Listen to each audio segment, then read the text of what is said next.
श्री कृष्ण। राधे राधे।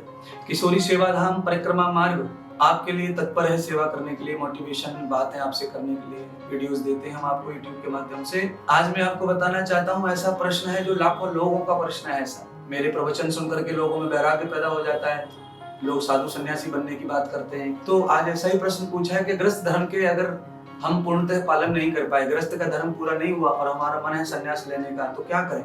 संन्यास ले सकते हैं? तो मैं आपको सबसे पहले कहूंगा कि किसी भी आश्रम का धर्म कभी पूरा नहीं होता, क्योंकि गृहस्थ आश्रम का धर्म ऐसा है कि वो पूरा नहीं होता ना कभी। आपको कहीं अपने आप को रोकना पड़ता है। धन कमाना कभी पूरा नहीं होता, रोकना पड़ेगा। खाना कभी पूरा नहीं होता, रोकना पड़ता है। आपको नहाना कभी पूरा नहीं होगा, रोकना पड़ेगा। आप दिन भर पानी डालते रहिए, नल के नीचे बैठ जाइए आंख बंद करके, चलते रहेगा, पानी बहता रहेगा, पर आपको रोकना पड़ेगा, मानना पड़ेगा ना कहाँ हो गया स्नान। हमारा मन कहता है कि स्नान हो, तो हम हट जाते हैं बाथरूम से, पहुंच लेते हैं, दूसरे दिन फिर पहनते हैं। ऐसे ही गृहस्थ भी आपको कहीं खुद ही रोकना। वैसे गृहस्थ में मनुस्मृति से लेकर वेद में ऐसी बातें जो दी गई है वो मैं बताना चाहूंगा। गृहस्थ के धर्म को पूरा करने का मतलब होता है, पहली जो संतान होती है वो संतान 25 वर्ष की हो जाए, उसका विवाह हो जाए, तो गृहस्थ का त्याग तत्काल कर सकते हैं, फिर कोई धर्म आपका शेष नहीं बचता। अगर आपको संतान है ही नहीं तो आपकी पत्नी का धर्म बनता है, तो आप अपनी पत्नी को इंडिपेंडेंट कर दीजिए। आपकी पत्नी आपके बगैर धर्म कर्म सेवा पूजा यज्ञ करती रहे और उसका जीवन स्वस्थ रहे, ऐसा उसको सहयोग कर दीजिए। आप वहां भी निवृत्त हो गए, आप वहां से भी फ्री हो गए। अच्छा, रही मामा काका चाचा फूफा की बात, इनका धर्म होता ही नहीं कुछ आपके साथ में। इनसे आप कभी भी एक क्षण में दूर हो सकते हैं, क्योंकि संन्यास हमारे जीवन का अंग है।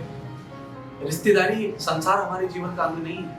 ये जीवन की सभ्यता है, परंपरा है। हम सामाजिक प्राणी हैं, तो हम उनके साथ हमें जीना, उनके साथ घुल मिल के रहना, उनके साथ वर्ताव करना, उससे हमारे जीवन को चलाना, ये हमारा अपना स्वार्थ है।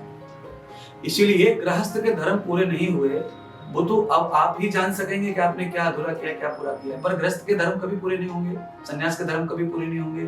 संन्यास का कर्म करते करते आदमी डेथ हो जाता है, गृहस्थ के धर्म करते पूरा डेथ हो जाएगी, पर पूरा कभी नहीं हो सकता है। संसार में कोई भी काम पूरा नहीं होता है। आपने कल पेट साफ किया था, कल मलमूत्र गए थे, शाम को फिर इच्छा होती है, कई बार बाथरूम जाना पड़ता है। एक बार जाने के बाद में कहाँ रुकता है, बार बार क्रिया होती है। तो गृहस्थ धर्म भी क्रिया की ही साथ जुड़ा हुआ है। आप जितनी बार भी क्रिया में जुड़ेंगे उतनी बार ये क्रियाएं होती रहेंगी। आपके बच्चे उनके बच्चे लाल बढ़ता रहेगा, कभी पूरा नहीं होगा। तो आप जब चाहें जिस समय चाहें संन्यास ले सकते हैं, उसमें आपकी कोई जिम्मेदारी बनती नहीं है। जैसे उदाहरण के तौर पर आज आपकी शादी हुई है, कल समझो 2 साल में आपको बच्चा हो गया, बच्चा जैसे हुआ उसके तीसरे दिन आपका एक्सीडेंट हो गया। एक्सीडेंट हो गया तो आप तो दुनिया के लिए रहे नहीं, बेटे के लिए बाप नहीं रहा, पत्नी के लिए पति नहीं रहा, माँ के लिए बेटा नहीं रहा, तब किस स्थिति में वो परिवार जिएगा? 1 महीने वो तकलीफ में रहेंगे, बाकी सारा सामान तो आप छोड़ के गए। ऐसे संन्यास में तो आदमी मर जाता है ना। संन्यास जब लेता है तो उसका श्राद्ध होता है, तर्पण होता है, वो घर के लिए मर जाता है। ऐसा सोच के इतनी डेयरिंग करके ही संन्यास लिया जा सकता है, और तो ही संन्यास सफल भी होता है, तो ही वैराग्य पूरा माना जाता है। तो आप किसी भी गृहस्थ के धर्म को पूरा करके संन्यास ले पाएंगे तो फिर वो धर्म होगा 50 साल की आयु में पूरा होगा, वानप्रस्थ में जाइए, 75 साल में फिर संन्यास में जाइए। इस तरह का नियम भी मनुस्मृति में बताया जाता है।